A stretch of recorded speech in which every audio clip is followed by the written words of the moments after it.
प्यारे बच्चों, नमस्कार। गणित की ऑनलाइन क्लास में आपका स्वागत है। प्यारे बच्चों, जैसा कि आपको पता है, क्लास थर्ड, फिफ्थ, एट्थ और टेंथ क्लास का एक नेशनल अचीवमेंट सर्वे एग्ज़ाम होने जा रहा है 12 नवंबर को। उसकी तैयारी के लिए मैं आज वीडियो लेकर के हाजिर हुआ हूँ। तो पहले वीडियो लेक्चर में आपका स्वागत है।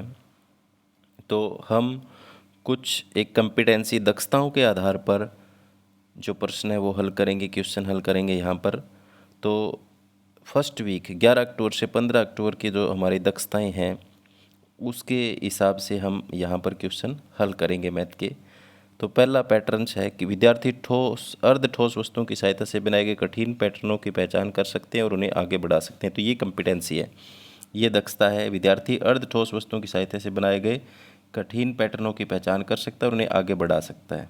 तो देखते हैं पहला जो प्रश्न है उसमें क्या है।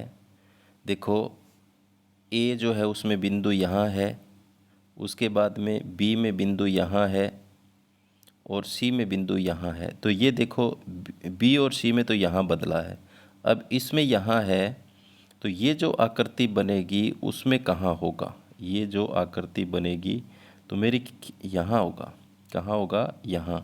तो ऐसा पैटर्न जो ये ऐसे आकृति बनेगी और जो बिंदु है वो कहाँ आएगा? यहाँ आएगा। ये देखो, ऐसा इसमें यहाँ है तो उसमें यहाँ होगा। तो ऐसी आकृति आपकी कौन सी है? ये है 4 नंबर वाली। तो कौन सा आएगा? 4 नंबर का आएगा, क्योंकि इसका ये दर्पण प्रतिबिंब है। कैसा है? दर्पण प्रतिबिंब है। इसका बन रहा है ना यहाँ, इसकी यहाँ है तो ये यहाँ है। दर्पण में अगर आप देखते हो तो इस तरीके से आकृति बनती है। आगे देखो दूसरा, 32A 34B 36C। अब 32 के बाद यहाँ 34 हो गया, 34 के बाद 36 हो गया, अब 36 के बाद 38 होगा। कितना होगा? 38 होगा, क्योंकि दो दो जुड़ते जा रहे हैं। ए बी सी डी ये लगातार चलेंगे तो डी आएगा। तो 38D कहाँ है? ऑप्शन नंबर 1 आ जाएगा। आगे ए बी सी डी, फिर ए को छोड़ दिया, फिर बी सी डी आगे एक ले लिया, फिर बी को छोड़ दिया, सी डी ई, फिर सी को छोड़ देंगे तो डी ई एफ आ जाएगा। क्या आ जाएगा? D E F. तो कौन से में? ऑप्शन नंबर 2 में है। आगे 1 4 9। तो यहाँ पर एक जो है वर्ग संख्या है, यानी 1 गुणा 1 करेंगे तो 1 ही आता है। 2 गुणा 2 करेंगे तो कितना आता है? 4। 3 गुणा 3 करेंगे तो कितना आता है? 9। इसी तरह की इसमें से संख्या छांटनी है आपको, वर्ग संख्या। और जो आनी चाहिए, 1 आ गई, 2 आ गई, 3 आ गई, 4 की। 1 की हो गई, 2 की होगी, 3 की होगी। अब 4 गुणा 4 तो बराबर कितना आएगा? 16। तो ये आएगी इसमें। कौन सी आएगी? Option number 2। आगे है पैरामीटर परिमाप।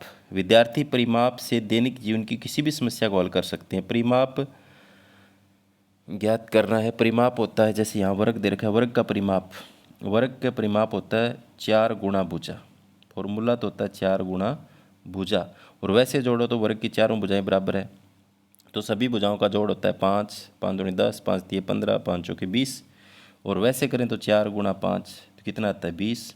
तो आप किसी तरीके से भी कर सकते हो, उत्तर आएगा 20। ऑप्शन नंबर 2 इसका सही है। दिए गए चित्र आकृति का परिमाप क्या होगा? तो देखो, इसमें जो सारे खाने हैं वो एक एक के हैं। तो 1 2 3 4 इधर हो गए, 5 6 7 8 9 10 11 12 13 14। कितने हो गए? 14 हो जाएगा। यानी जो बाहर की जो बाउंड्री है, बाहर का जो घेरा है, उसकी लंबाई ही परिमाप होती है। तो उसको गिन लिया हमने, कितना हो गया? 14। तो ऑप्शन नंबर ए हो जाएगा। आगे दी गई आकृति का परिमाप का दुगना कितना होगा?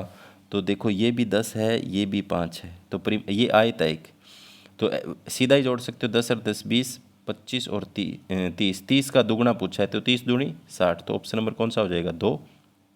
आगे है किस आकृति का परिमाप ज़्यादा और कितना ज़्यादा है? कितना ज़्यादा है? तो गिनेंगे 1 1 2 3 4 5 6 7 8 9 10 11 12 13 14। इसका तो 14 है, ठीक है। इसका कितना है देखो, 5 और 5 10 और 3 13 और 4 14। तो इसका भी 14 है, क्योंकि ये इधर 3 इधर 5, नहीं 5 और 5 10 और 3 3 6 16 है। कितना है? 16 है, इसका 14 है। तो ज़्यादा कौन सी आकृति का है? आप देखो आकृति है क्या 2 का? तो मुझे तो लगता है आकृति 2 का। ठीक है, तो आकृति 2 का जो परिमाप है वो ज़्यादा है।